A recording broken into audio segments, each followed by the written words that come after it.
Trump's defense secretary, Pete Hegseth, seems to have an adversarial relationship with just about everybody he encounters. Now, it is true and has been acknowledged that I don't have a similar biography to defense secretaries of the last 30 years.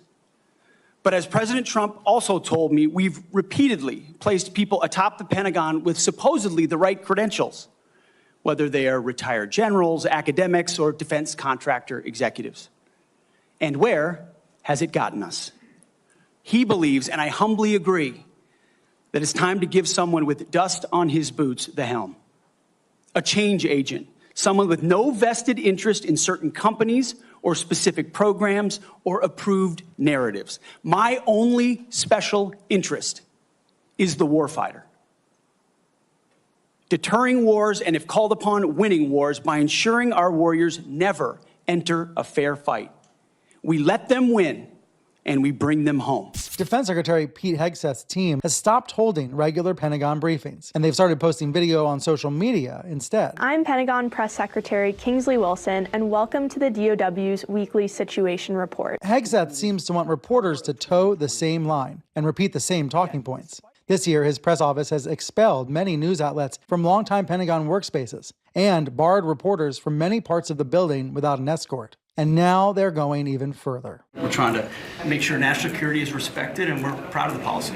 What Hegseth calls common sense, press advocates call an unprecedented attack. Hegseth is championing new rules for press passes that, quote, appear to violate the First Amendment, according to the Association for Pentagon Beat Reporters. This is about as packed a news conference as I've ever seen here at the Pentagon. Those reporters have been working from inside the U.S. military headquarters for decades. The Pentagon also made it very clear earlier today what their exact goal was, making absolutely no bones about it. It is to get the current regime out of power.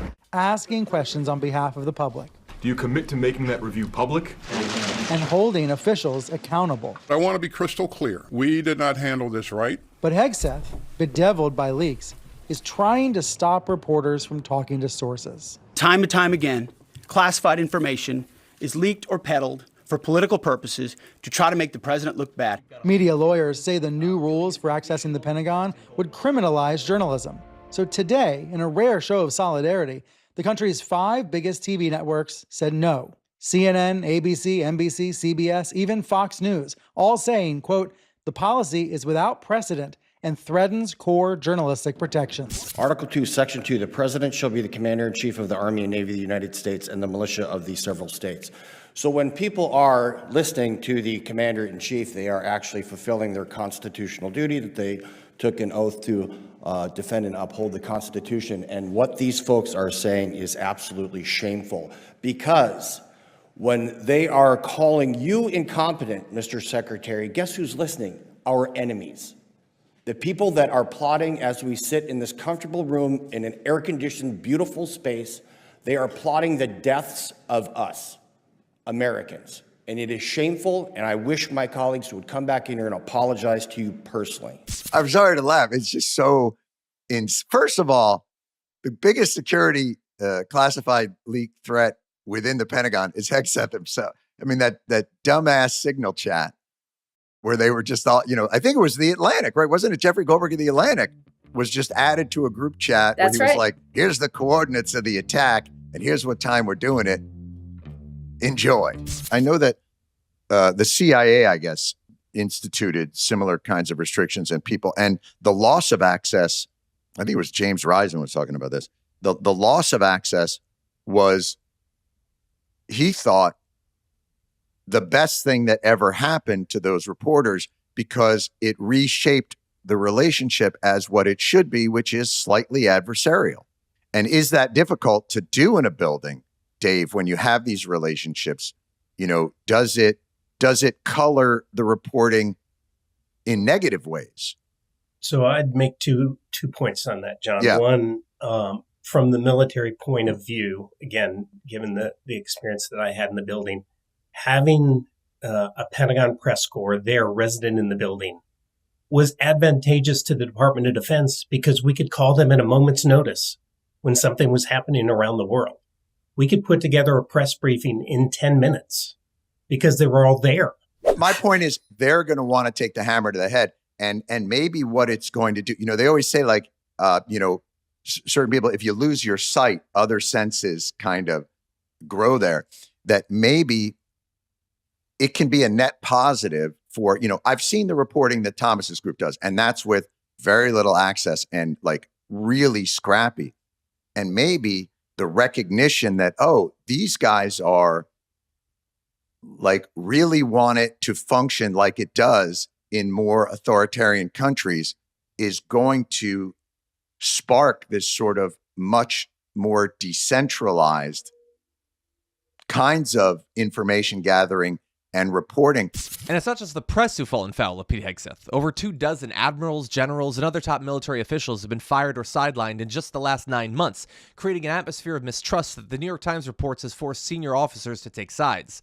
Some leaders were ousted for offering what are called candid military assessments, including Admiral Alvin Halsey, the head of the U.S. Southern Command, who dared to raise questions about the military strikes on boats in the Caribbean Sea. The U.S. military has always had an interesting relationship with the press. The press has provided cover for illegal invasions, shifted public opinion, and pushed disinformation, like, for instance, the justifications for the war in Iraq.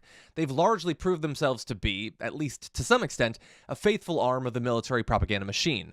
But occasionally, reporters stumble on things so shocking that they threaten the seemingly untouchable top tiers of the Pentagon. What's been different about this administration is that, as Jon Stewart said, most of the supposed leaks are coming from the very top and require basically no digging at all. While Trump is just generally on a tear of disregarding the Constitution, it feels like with Pete Hegseth, he might just be reacting from a place of total humiliation.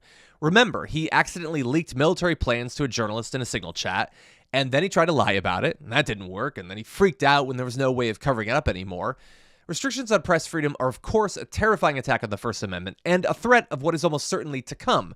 But what Hegseth seems to be missing is how valuable the press has always been to the U.S. war machine. It seems increasingly likely that the U.S. will be trying to justify a war in Venezuela before long, and by not allowing the press into the Pentagon, he'll be forced to try to sell the war to people personally. Journalists working in mainstream media are traditionally hyper-enthusiastic about American interventionism and tend to launder the perhaps less polished official excuses for war in seemingly credible publications. By forcing the vast majority of outlets out of the Pentagon, Pete Hegseth may well have severed that deferential relationship forever. Here's hoping. If you enjoyed that, make sure that you never miss another video by subscribing. And if you want a little more, consider hitting the join button and becoming an actual member. But you're probably wondering, why the hell would I do that, John?